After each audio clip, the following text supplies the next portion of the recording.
तर गाईस good morning. आता 6:30 वाजायला आले आणि आता मी रेसकोर्सला जातो रनिंग करायला. आत्ता जस्ट रेसकोर्सला पोचले आणि आता रनिंग स्टार्ट करणार आहे.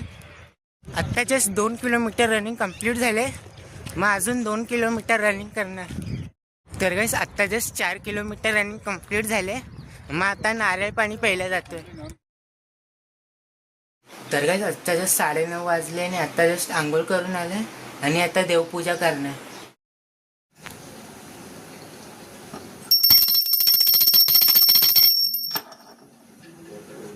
आता ब्रेकफास्ट करते, खाकरं खाते ब्रेकफास्टमध्ये, मग त्यानंतर थोडा वेळ एक्सरसाइज करेन. आता 12:30 वाजले आणि आता मी वॉटरमेलन खातोय. मग भेटतं तुम्हाला 1 वाजता.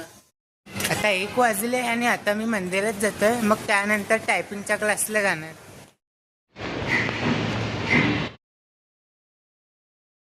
आता जस्ट 3 वाजले आणि आता मी घरी जातोय.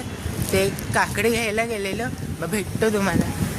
तर गाईस आता जेवायला बसलोय, पावभाजी खातोय. आता 8 वाजले आणि आता जस्ट पाणी भरून झाले आणि आता मी ॲपल खातोय, मग त्यानंतर व्हिडिओ एडिट करेन. तर गाईस आता 10 वाजायला आले आणि आता मी जेवायला बसलो. गवारची भाजी आणि चपाती खातोय. आता 10:30 वाजले आणि आता मी खाली राऊंड मारायला आलोय आणि आजचे 18,000 स्टेप्स कंप्लीट झाले. मग भेटते तुम्हाला उद्या एका नवीन blog. Thank you so much for watching.